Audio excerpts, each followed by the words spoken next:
I really enjoy every morning coming out here and looking at the what I affectionately call my children. Make sure they're all like putting chickens in the roost. Anyway, every morning this is the groundhog day of my life. Every morning, flip the battery chargers, check that nothing, a mouse didn't eat a tire or anything. Check the weather, and then the big one, check with Karen what she would like me to do that day.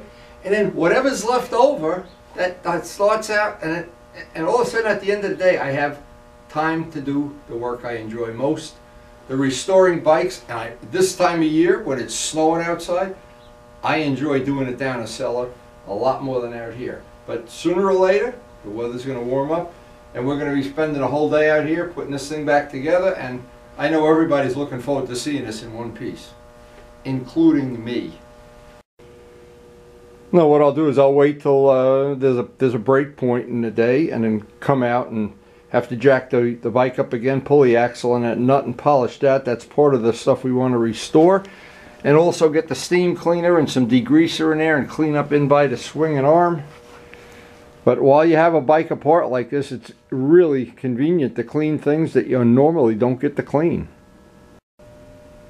And we'll deal with the next 3 or 4 days of snow as it comes along, but the whole idea is we've got stuff down in a nice warm shop to work on. You know, on the R1, I'm always conscious of what parts of it are visible, what parts you see, and when you put that out in the sun, that silver really sparkles. And wheels like the Suzuki wheels that have a lot of corners and edges and angles, and relatively difficult to do relative to the ones on this bike. But in our case, it doesn't matter. We're using up winter days that we'd either be going to the Iditarod dog sled race or I don't know what. But I do enjoy spending these winter days working on motorcycles. And when springtime comes, we will, for all purposes, have a new child in our family. And we're expecting 3 more days of snow, something that'll make me glad that I've already got parts downstairs. I got the back wheel downstairs. I've got all the spacers and parts need to be restored, painted, and polished.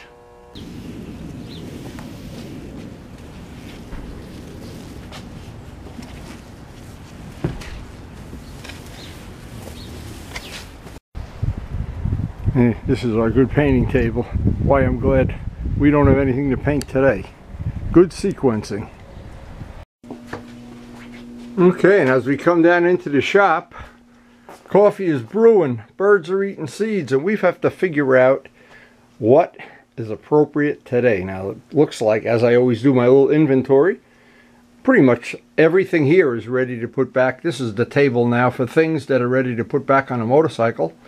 But, as you probably know, we have another table. And this table is the parts that are not ready to put on. Now, because we really can't paint today, I think one of the things I can do is get a lot of things cleaned and prepped and throw those bolts away. And I hope the video before this, that trick of getting these bolts out, is worth watching the previous video. But I'm not sure if I'm going to even have time to do this today. This is something that the cleanup on this, extensive before I even take the tire off. But I also have another thing I wanted to preview. Now I want to show this in real time if I can. Let me turn this over.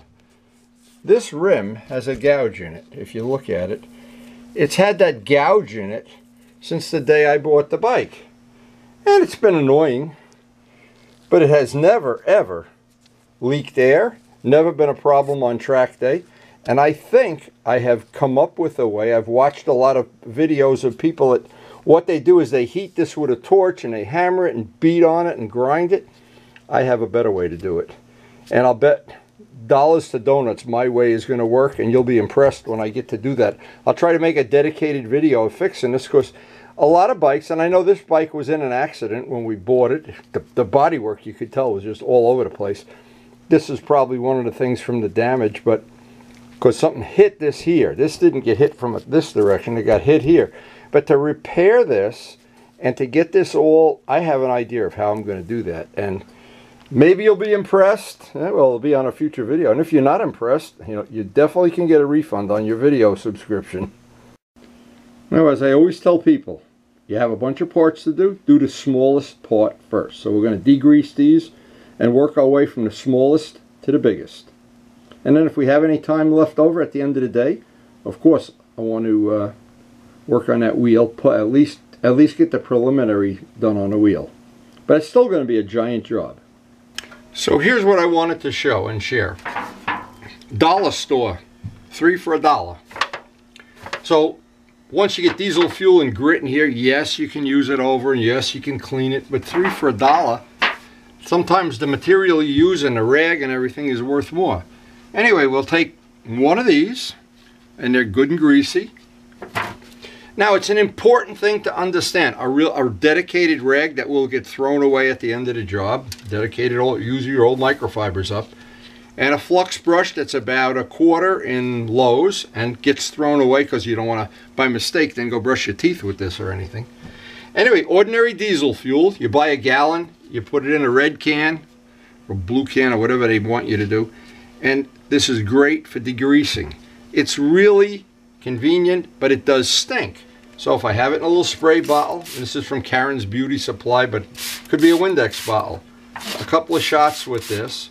If you really have dirty stuff, you can just put 1 inch of diesel fuel in the pan, and you're done. Now, I take the flux brush and just start working away at it.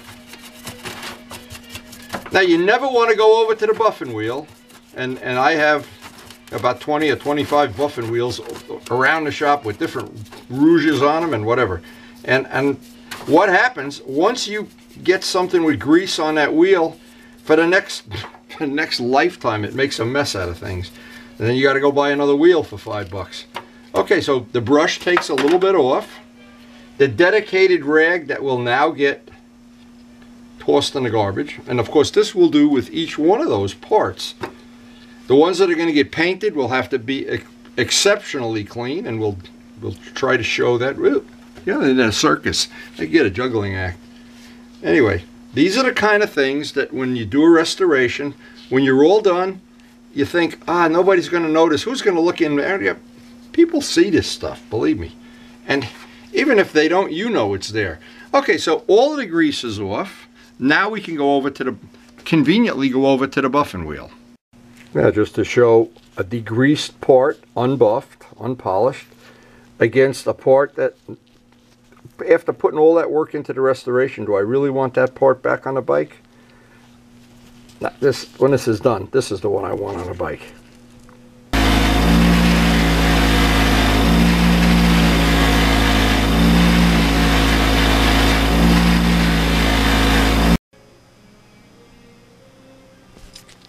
I think there's just pretty common sense which one you want to put back after all that work we put into the restoration. So I'll do the other one off camera and we'll get on to the next part.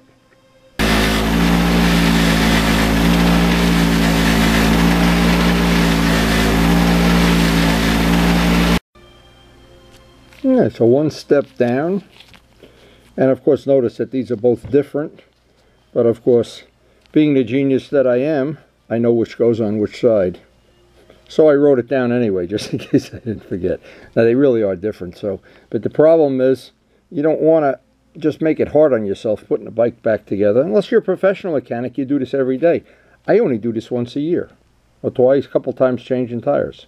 Part holds the brake caliper, and of course, the finish is totally shot after 30 years. It has the look of it's never been restored, cleaned, polished, anything. So we have a choice here of a couple of choices. Number one, I can just conveniently get all the grease off and sand it or wire brush it down and paint it gloss black, which I think is going to look better than the flat black.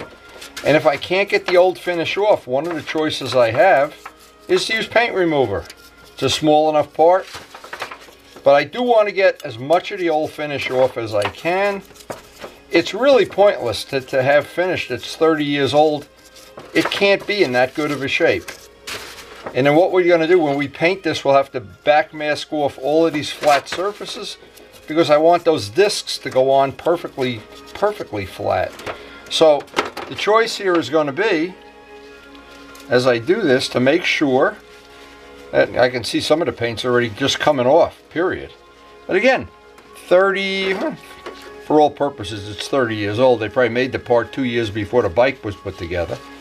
So 30-year-old paint, good chance it's not, in fact it's coming off on the back just with the kerosene, the diesel fuel. Anyway, we'll clean this up. I think this is a candidate for paint remover.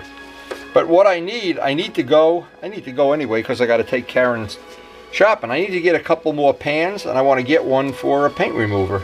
And we get these at the dollar store. And since we have to do some shopping today before the third big snowstorm comes, we get these terrible little snowstorms. They're just so inconvenient.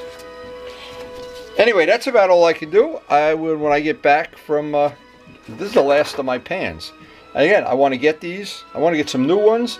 And then I'll have one for paint remover. I'll make it a lot easier, and it won't put as many scratches on this. And this is a part you don't see a lot of, but you still see it. And I see it. And it's always a good idea to look at a part and see. I'm just thinking to myself, if I wire brush this down, it's going to be real difficult to get in there. It will really pay to use some paint remover on that. And then what will happen, we can let it sit in the pan, in a dedicated pan when we get one. We can just be working on something else. So because we have to go out today, this will serve, kill two birds, kill two pans with one gallon of gas. This is a great store to get those pans in. So you can see they got all different sizes. I want to get the biggest one possible. No shortage of them, plenty of them. Every size, perfect. So another thing these are really handy for when you want to soak things overnight in simple green, or you want to do things with kerosene. They're basically $1 a piece from the the dollar store. And now that we're back, time to make another cup of coffee, and we have plenty of pans now. See, this is the whole point. If you don't have a system for doing this, if you just go out in the backyard and do it in a driveway or something, having a system like this is nice. And these pans are cheap. They're always available, no matter what you're doing. And you can see all the crap that comes off. The diesel fuel is available at a gas station. There's no part of this that's rocket science. That's what's nice about it. It's just labor. It's more labor than anything else. Now, I thought I'd try to help Scott out in Colorado. He's got an issue with what looks like some slimy stuff. This is his Ninja, of course. Looks like some slimy stuff on the mufflers. And he said it's a devil. He's trying to really get rid of it, and it won't come off. Now, he sent some close-up pictures. Now, what this looks like to me, and I'm only taking a guess. This is a wild guess. And when I used to leave the GS out in the garage over the whole winter and try to come back in the spring and polish it, I'd always have this white, powdery, fuzzy, and it was a devil to get it off, I remember. And I remember wearing out buffing wheels trying to get it off. And now the odds are good. He's got this inside a heated garage where it should never happen.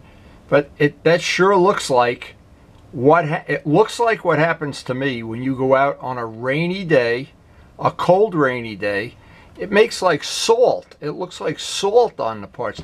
In fact, I'm going to go out to the garage and see if I can show some of mine that are similar to that. Now, it really won't matter if you buy a new muffler if there's a problem in the environment. If this is something maybe, and I don't know what. I would suspect this is something that would happen if you live near the ocean maybe or something. It looks like, it has the look of like when you park a boat in salt water. Boy, that stuff looks like it's everywhere. Scott, I really don't, other than grinding it off, boy, I'd want to know what it was. Now, the final thing you could think about, and I don't know, you probably have already tried this, is to take one little spot and just keep grinding away at it with a buffing wheel and see if it'll come off. Because it looks like it's a salty compound of something sitting on the surface. And I don't know, you're in a cold environment too, so I really don't know. That's my best guess. That's something on the outside, and underneath might be a perfectly good part. But again, I don't know, and I look forward to hearing how this resolves. Now, Scott, this may be information you can or can't use. What I did before the winter even started, I flitzed down everything. And I see that normally by this time of the year, I would have had it polished this up. But I noticed I got a little bit of that white stuff on, well, it's not on the mufflers though, it's on the aluminum parts. I always attributed that to being just the moisture in this garage is very high, and it looked like salt. Now this year, for some reason, and maybe it's the weather, I've got a minimum of it. It's minimized to the point I don't even count it as a problem. But in the past, I have had 3 or 4 times over the winter, I'd have to repolish all the aluminum on these bikes. And I enjoyed doing that, so it wasn't a big deal, but I never really did figure out what caused it. But it looks like the Flitz did a good job of protecting it. So if you can get that off, what I would say, put on a good coat of Flitz and just see. Now I'm looking at all the bikes for some of that. And this, see, now here's the thing. The RD is the one I park closest to the door. It's just convenient. So it's probably the most prone to get moisture on it. And this is really pretty good. It's not bad, but I want to do a little test. Okay, again, this is just a little bit of compound. And I just want, see, I always like to do my own test. I don't want to just try to give out bad information. But if you were to do this, and this is mag wheel polish, it's just what I happen to have out in the garage here. And you do a little spot, and that stuff comes off. So you can tell you're down through, you're not on anodized parts, but on chrome, you really shouldn't see that. Now, the reason for doing this little test, let me get a dry part of the rag. And boy, you really have me baffled here. Now, it would be nice if you feel like, it's up to you, if you feel like shipping me the part, I'll certainly see what I can do. Or if you can, if you do get a new exhaust system, take a hacksaw and cut me off a small piece of that I can do some testing over here on. I'll be glad to do it for you and put it on video. But now see, I do have a very little bit. You see, and I don't know. This camera has a much better lens than the other one for doing these close-ups, but I can feel as I go out here, this is oxidized.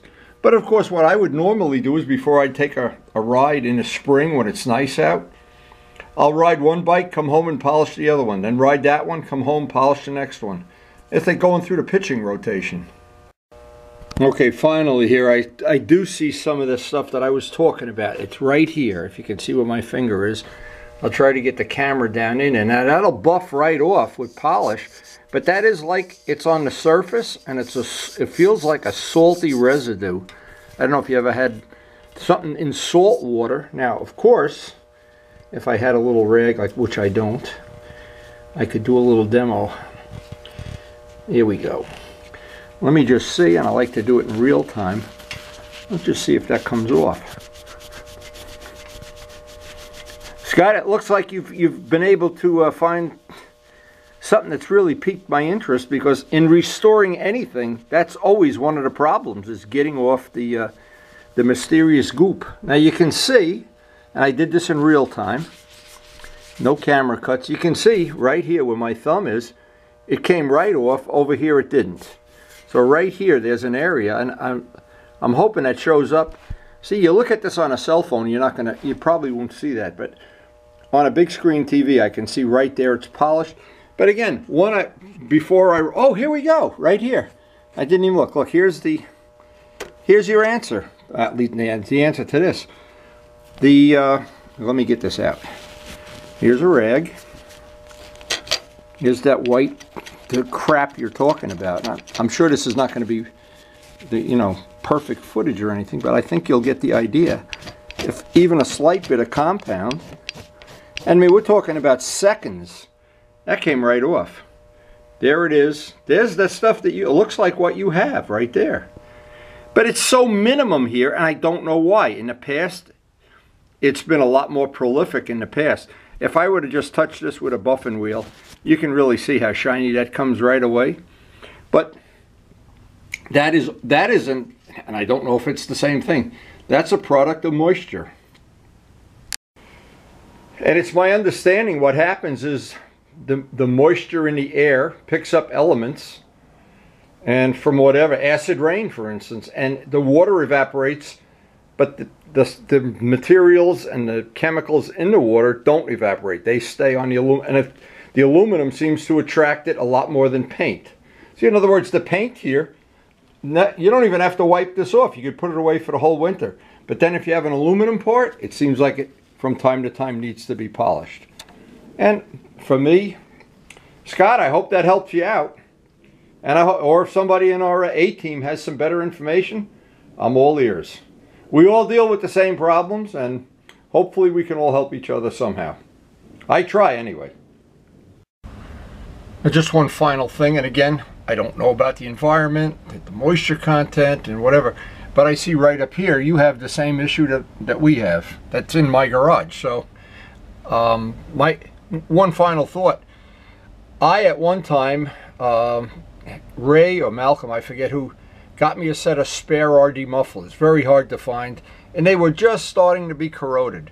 And I didn't use them because I had the exhaust, the black exhaust on there. And I wanted to put them away in storage in the garage where there's a lot of humidity. So I took wheel bearing grease and just wiped wheel bearing grease over them and wrapped them up in plastic, put them away. And it just happens about a week ago, I was up in the rafters and I peeled back the clear plastic, and they're just like the day I put them up there. So if you were putting your bike away for the whole winter, maybe that's something, you know, I try not to do that in the past, but as I'm getting older, maybe I'll be putting me to sleep for the winter. Okay, Scott, I hope that helped. We're going to get back to our projects here.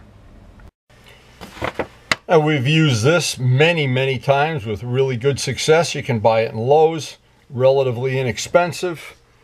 And we're going to give it a try on this part because just a little bit easier than grinding away at it. And because I have it in a pan now, I can leave, while one is soaking, I can be working in the other pan. So you having multiple pans, that's to your advantage, of course. Now, main thing is, these are the gloves I use normally. I have used these just for normal work. But for anything paint remover, I want dishwashing gloves. They're a lot thicker. You really, the one thing I can tell you is don't get any of this on your hands and your eyes or anywhere. The reason it takes paint off, it's bad stuff. I know most people would not bother doing this, but in the case of Scott, I'd want to know, I'm just pouring some of this out in there. I would want to know what that is, because here's the thing, even if you replace the exhaust system and you have some kind of an issue in your garage with contamination, I'd want to know about it. By the way, a flux brush, I always put a little bit of tape on the end. The reason is when you're using it, it wears a hole. The end of this brush is a razor blade, and it puts a hole in your glove. Now, I'm going to put this stuff all over, even though this is kind of a butchery way to do it. It's in a pan, and I'll go work on something else. I'm just trying to show various ways when you're doing a restoration or just doing normal maintenance. You just don't want to have a motorcycle or have anything. In Karen's case, when we were younger, we used to go to flea markets and get old furniture for no money. And what would happen when she was done refinishing it, it was pretty neat. And we actually have the, I know Pokey will remember, we had the thing we made out of an old stove. Most of my friends would remember. Out of an old Stewart stove that we sold for almost $800. Pokey was the one that sold it for me. Okay, so I'm just letting this sit. This can sit 5 or 10 minutes. If I wanted to, I could work on the other part. I guess there's no reason to even work on the other part. We're not under any rush, but I don't want to cross-contaminate anything. So I'll just let this sit. Now, if my late friend who has passed on, George Venturini, owned an anodizing shop, we could take one of those parts over to him and he would know what that is growing on there, because anodizing is, he had a chemist working for him full time. So, and see, in my case, I just like to know. So, if I could avoid doing that in my garage, and it looks like all that flitz I put on in the fall paid for itself over the winter. I think with paint remover, you just have to be patient, and it eventually will do its job. You can put it on 2 or 3 times. In this case, it looks like that paint is coming right off. It'll just be, yeah, this. If I just grind away with a flux brush at it, and sometimes you can see it just comes right off. Sometimes the corners, that's why a flux brush is good. It has stiff bristles. Again, this is just one little detail. I'm not sure anybody's really going to notice this, but I like, if I got this whole bike apart, you imagine not, and some people put it together without even wiping it off. It's amazing. All right, so this is just going to be a little bit of, here, it's already off right here. Just keep, it's like grinding away at it. It seems like there's always some areas on this that you keep at it long enough, 90% comes off, but since we're going to run this on a wire wheel anyway, just to etch the surface for the primer, I really do want to get as much off with this as possible. And you never know, every part is different. You're dealing with 30-year-old paint. The chemicals in the paint 30 years ago were very different than today. Wipe this off. Actually, a lot of it came off. I shouldn't complain, but it needs a little trip to the wire wheel to etch it off. Just see it down in the valleys there. That's always the most annoying. Gotta get some more paper towels here. I wanted to show how much of this, well, there's some in the back here didn't come off. All right, the rest will all come off with the wire wheel anyway. It'll just make this will make our job literally a piece of cake. It'll be no big deal now. Let me see if I can get a close-up of this somehow. Oh, we got a lot of it off.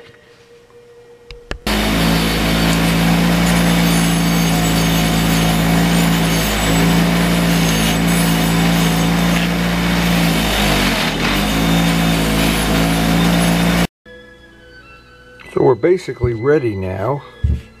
What I need to do is tape off all these areas and then put a bolt or something through here so I have some way to hold it, and that'll be ready for some self-etching primer.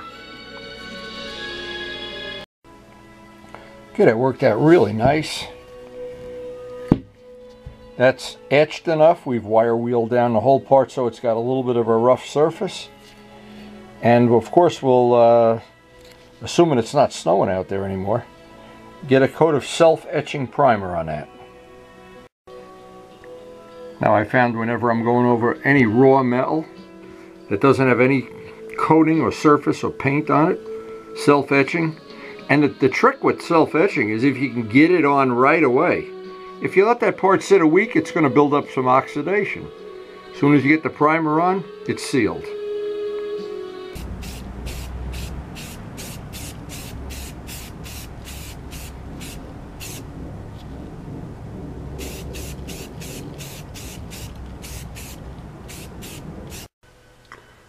Okay, the self-etching primer is drying basically right under a heating vent. Not that we're in a rush. We're not going to try to get the black paint on it today because we're going to be painting in a few days when the guys come over for working on Glenn's Ninja. Now as I look at the wheel, it's jumping out at me how much of this wheel you actually see. See, this rim is much wider, so there's a lot more area there that you see because of you don't have other things in the way here. There's no fender on the back or anything. So, and it's especially this area right in here that we're really going to see. So, the two things that are really priority now is I'm not going to rush the wheel. The wheel is going to be a total labor of love. It's going to be one of the focal points of the motorcycle.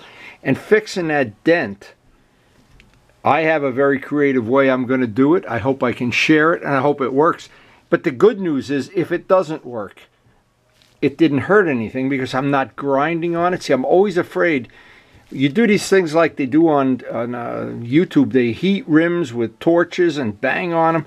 You put a fracture in there and you're going down the interstate. I know this wheel is solid. It's the devil I know. I'm sure I can make the cosmetic part of it perfect, that you will never see it. If you didn't know it was there, you won't even know it's there, period. So, and that'll be challenging, it'll be interesting, it'll be obviously on a future video, but we still have hardware to work on here. So I have these two axle spacers that look like they just need to be cleaned up, and we'll do that, of course. We have the diesel fuel, we'll clean them up, get as much of the grease. We don't want to go over to the wheel with that, and then we'll try to straighten out the finish on it as much as possible. These are visible, and I know you see.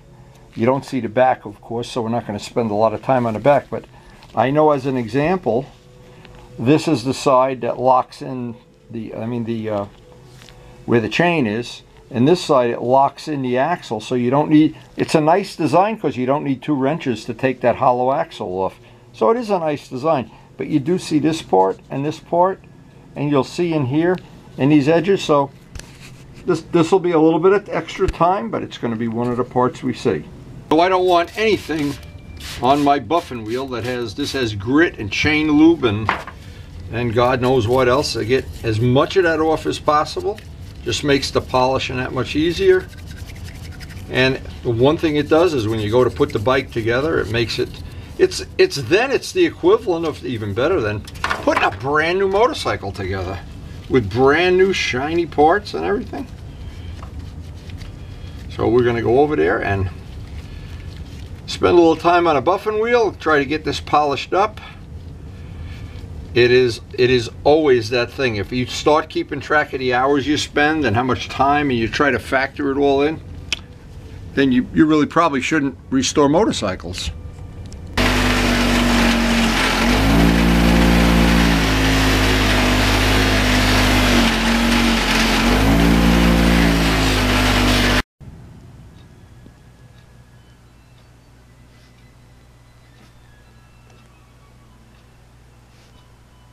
And I always like to just compare side to side.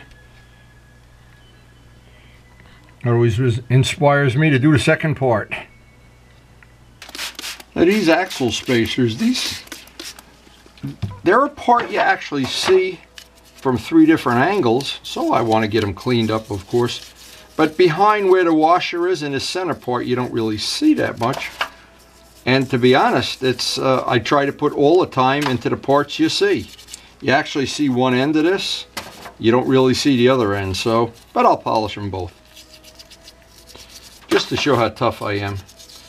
Boy, I'm thinking about Scott's thing more and more, and I really wish I had a solution for him, but boy, that's crazy. Well, I know that kind of stuff has made me crazy in the past. Well, that's the last of the small details we're going to get done today. That's certainly, every time I add a little detail like this, it's like I just feel like I'm putting a puzzle together. And in this case, we're coming up on the last few pieces to put in. Now we probably have realistically one more day of cleaning up hardware, sprockets, discs, and then we're going to get started on the wheel. I always leave the biggest part to last. And in this case, there's a reason I really want to do that edge of the wheel. I think that's really going to be, that's something that's bothered me since the day I bought the bike, and now I feel like I'm ready to do it. Now cleaning these up and doing all the interiors, and this is all going to get painted. It seems like nobody's going to see that. I always keep hearing that. And cleaning the cushions up, clean the disc up as best we can. But in the end, I know in the end, when you look at it out in the driveway on that spring day when the sun is shining, you'll probably be impressed. Or not. So one of our next projects, cleaning this up, refurbishing it, making it better than new. And as I look at it, we've had a lot of good little tips on this video. I think there's going to be more coming up. And I hope it's helped you. And Scott, I'm still thinking about your thing. If any of our friends that watch the videos And we got almost 5,000 subscribers. Somebody ought to have an idea. Somebody's got to be in the plating business or something. But we will always try.